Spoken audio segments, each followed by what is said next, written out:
Okay, in chapter 15, we're going to talk about the reforming spirit. First of all, we need the definition of what social reform is. And social reform is, as it says on the screen, an organized attempt to improve what is perfect or unjust in society. Ooh, that's awful thin. Let's make that a little bit wider here. Hang on just a second. There we go. All right. This idea that things are unjust or imperfect really takes hold primarily in the northern states of the United States in this time. And they start to look at, several things that are imperfect or unjust. A lot of people look at the Declaration of Independence and say, are we really living up to the idea that all men are created equal? If that's the case, then why are African Americans enslaved? And why don't women have the same rights as men? So that's what we're going to talk about today. Typical me, I kind of got ahead of myself, but you start having this political origin. The Reform movement comes from two sources: politics and religion. All right? And as I was saying, that political origin, ideas of liberty and equality that are spelled out in the Declaration of Independence really, inspire people to try to make changes, to improve it.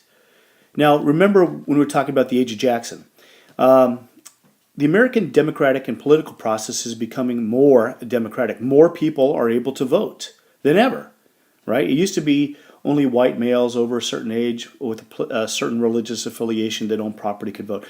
Well, those have gone away to white men that either own property or pay a certain amount of taxes, can vote. So you start to see more people taking part in the political process. So critics in the North of slavery, they look at that and, they say, that's not right. Why do only white men get to vote? Or why do African Americans? Because remember also, there's many free African Americans living in the North. And even 200,000 in the South, if you remember my previous lessons. But they certainly don't have the right to vote. So why aren't free African Americans able to vote? And certainly they're going to look at the institution of slavery itself. All right. From a religious influence, remember our country, many of our original immigrants came here seeking religious freedom.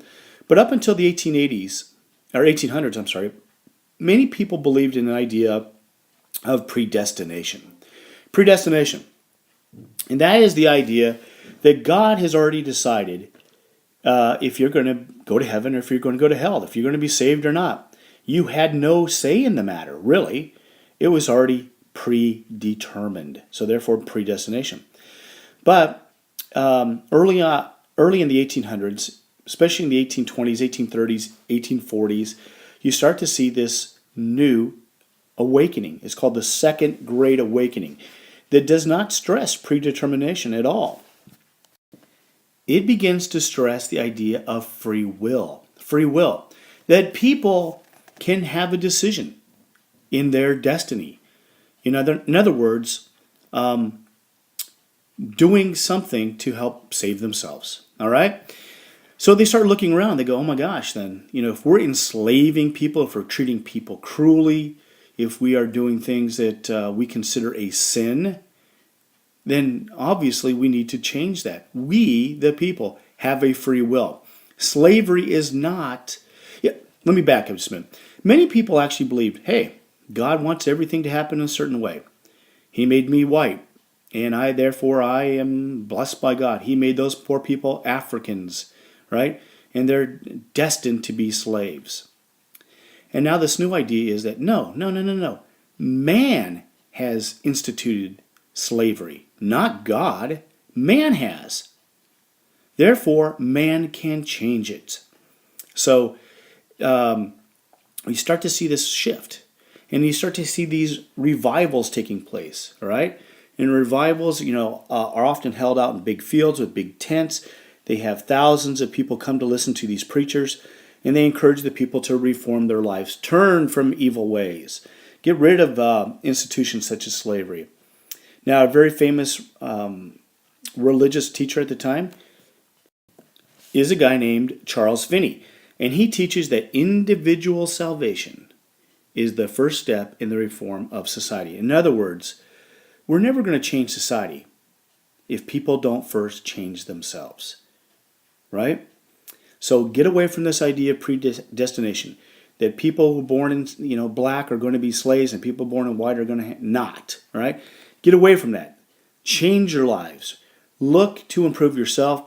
Therefore, once that happens, we can start looking at changing society. One of the greatest social reformers of this time was a woman. Her name is Dorothea Dix. She is a school teacher from Boston, and she really sees the treatment of prisoners and the mentally ill as something that has to change. All right? So she calls for reform of the prisons and of the treatment of mentally ill. Now, oftentimes, they do not, in the 1700s, early 1800s, have state prisons or, the whole prison system that you might think of today. What happens are men, women, and even children are often crammed together in cold, damp rooms, sometimes even in caves or cellars. Now, these prisoners often went hungry unless they could buy their own food. And oftentimes these people are very, very poor. And if they can't buy their own food, and if their family doesn't bring it to them or their friends bring it to them, often they may starve. Okay? But the thing is, what really is sad about this, we're not talking about murderers or rapists or kidnappers. Most of these people, in fact, they say about 5 out of 6 were in prison because they were debtors. Now, let me explain this to you again. All right, I think we've talked about this way back. But I want you to be clear that most of these people aren't there blowing their money. They're not going out to buy the latest fashion or the latest Xbox game or the newest iPad. They're usually farmers, and their horse dies or their ox dies. So they go and they borrow the money because without a horse or an ox or something like that or some machinery, they're not going to be able to raise their crops. So what they tell the bank is, loan me the money. I'm going to buy this new horse. I'm going to use it to plow fields. And once the crop comes in, I'm going to pay you back. All right? So they buy the horse, on loan. They plow up their fields. They plant their crops. And then something happens. Maybe it's a drought. Maybe it is hail or infestation of bugs. And they can't harvest their crop to pay back the money. These people are considered debtors, and they are thrown in prison. They are treated just like someone who actually commits a crime, that robs a bank or shoots somebody. All right? This is very sad. Now, these people have to stay in prison until they can pay back the money. But I can't pay back the money because I'm sitting in jail. So it's this vicious cycle. When you see these people in prison for a very, very long time. All right? And it's a very sad situation. Okay, but even worse than that are the treatment of the mentally ill. Okay, the mentally ill were put in jails rather than hospitals. They don't understand necessarily how to treat these people. Some of these people might be violent or they just don't know how to treat them. They're unstable. So they're often put in cages, closets, and cellars. They're put in pens. They're chained together or chained to the fence or chained to the wall. They're often beaten with rods, as Dorothea Dix reported. This is a very sad, instead of getting the people the help, they treat them in a very inhumane way. You have to remember, though, that medical technology, medical science wasn't as advanced as it is today. They don't understand how to treat these people. But chaining them naked in a cage or a cellar certainly is not very humane. So Dorothea Dix calls for these people to be treated humanely. Because of her efforts, you start to see states begin to change. They start to build actual, prisons. And instead of cramming all these people together in one room or in caves, they might have them in 1 or 2 cells. The mentally ill are started to treat a little bit more humanely, putting them in mental hospitals, which are similar to jails, but at least they're not going to be beaten and chained. At least that's the hope. So Dorothea Dix does begin to change at least the treatment of prisoners and the mentally ill. Debtors are now considered, not necessarily criminals. They are given shorter sentences and a chance to redeem their lives. Okay, the next thing that we really need to talk about is the temperance movement. And the temperance movement is an anti-alcohol movement. All right? This is mainly run by women because women have seen the evil influences of alcohol. Oftentimes these men are working hard. They are working in factories. They're working on farms. They're working in mining camps. And oftentimes to relieve their pain, maybe their depression of their lives, they turn to alcohol. And this alcohol begins to consume them. They spend their money on alcohol. When they return home drunk. They might beat their wives or their children, or they're spending all their money on alcohol rather than food or rent or improvement. And alcohol completely destroys the lives and families of many people. So in the late 1820s, a campaign against this, alcohol began. Now some groups, just urge people, hey, drink less. Don't drink so much. All right? But others sought to end drinking altogether. And these women win a huge victory in the state of Maine in 1851, where Maine becomes the first state to outlaw alcohol. Other states begin to join Maine. It begins to die out, but the temperance movement really begins to take hold again in the late 1800s, and finally leading to prohibition in the 1920s here in the United States, which ends up as a disaster. I will tell you this, guys, it's really tough to regulate or legislate morality. Prohibition probably did more harm than good. Education, I think, is the key. Learning the dangers of alcohol, I think, is probably better than banning it altogether, because people are going to drink, unfortunately.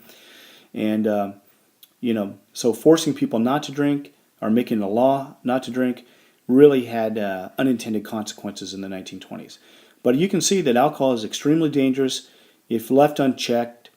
Even I also want to mention that men weren't just the ones that are drinking. Women were drinking. Even children are drinking. The book even talks about the ability to buy booze at candy stores and barbershops. So alcohol was available everywhere, and the temperance movement is really trying to limit it. All right, the next reform is education reform. Yay, I'm sure you guys are all excited about this, education reform. Now, if you remember way back when we talked about education earlier on, Massachusetts was the only state that required free public education.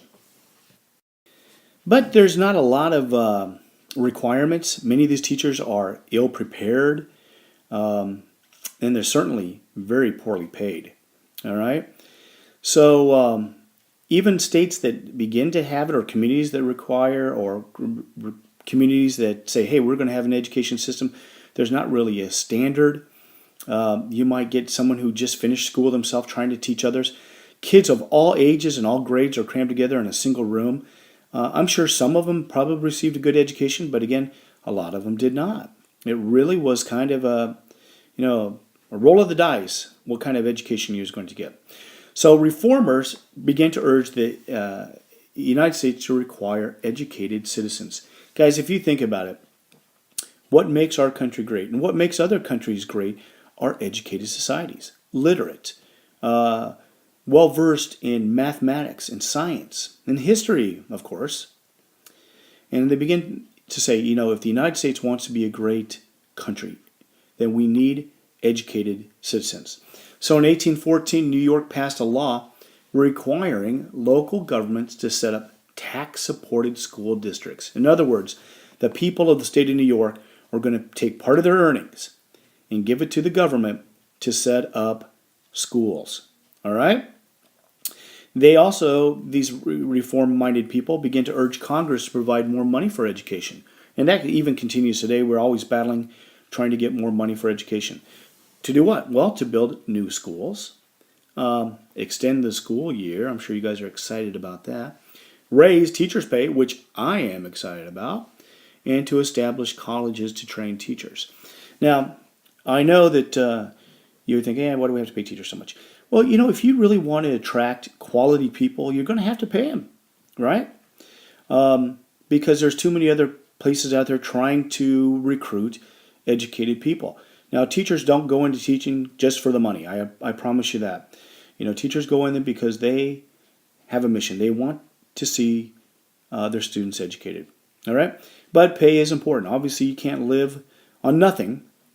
So that's what they're saying here, is that we need to build new schools. And we're very fortunate, by the way, here at Lewis and Clark Middle School to have such lovely facilities. I think you should be grateful for that. Sometimes it's easy to forget. Okay, our local community has spent their money to build our schools. All right? Now, they also wanted to extend the school year because at the time, school years really didn't have any kind of set days. Some kids would go for a couple days and not come back for a week or a month. It had a lot to do with the planting season, right? Have you ever wondered why we, run our schools the way we do? It has a lot to do with farming. Now, that has been extended. They used to end the school year when they were spring planting, and they wouldn't start it again until after all the crops were harvested. That busy time for farmers. All right, but even today, you still see that kind of get out in spring, don't start again until fall. All right, there you go. We do need educated citizens to make our country great. When I was talking about the education reform, really I was talking about the education for white people again. All right, so what is education for African Americans like? And we're talking about in the North. Now, a few northern cities did set up separate schools for black students. Of course, as you might well imagine, they certainly did not get the funding, and they probably didn't get the quality teachers. All right? So a few African American women opened up their own schools in their own homes to try to educate African Americans. And even a few African Americans went to private schools. Look at these schools: Harvard, Dartmouth. Man, I would love to go to Harvard, right? So you start to see that African Americans are able to attend some private schools. So what should I tell you about African Americans? Do they have the ability for higher education? Absolutely. Remember, I've talked about this before. The people, these slaves that are in the South, and these people that are being treated are uneducated. That doesn't mean dumb. That means they haven't had an opportunity to have an education. All right? So having these African Americans attend private colleges such as Harvard and Dartmouth proves that these people are more than capable, which probably scares many of those slaveholders in the South. In 1854, Pennsylvania chartered the first college for African American men only. All right?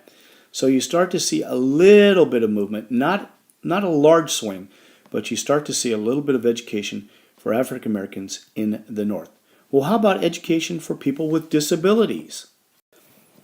Up until this time, we're talking about, up until about the 1800s, if you were unfortunate enough to be born with a disability such as blindness or deafness or something like that, you were pretty much going to be kind of just pushed aside by society. But you began to see a movement again for education of people with disabilities. 1817, they start to set up a school for the deaf in Connecticut. And right across the river here in Iowa, we have an Iowa School for the Deaf. All right. 1832, Samuel Gridley Howe founded the first American school for the blind. And he uses a system of raised letters that's going to be improved upon by Braille. Have you guys ever heard of Braille? He's the guy that developed the Braille system. And we start to see that people with deafness and blindness, their society is looking at these people. They don't want them to be left behind. And we start to see, finally, education for people who are born with disabilities, which is a good thing. So there you go, guys. We've talked about some of that social reform that's really starting to take place in the North. It comes from two different sources, political and religious.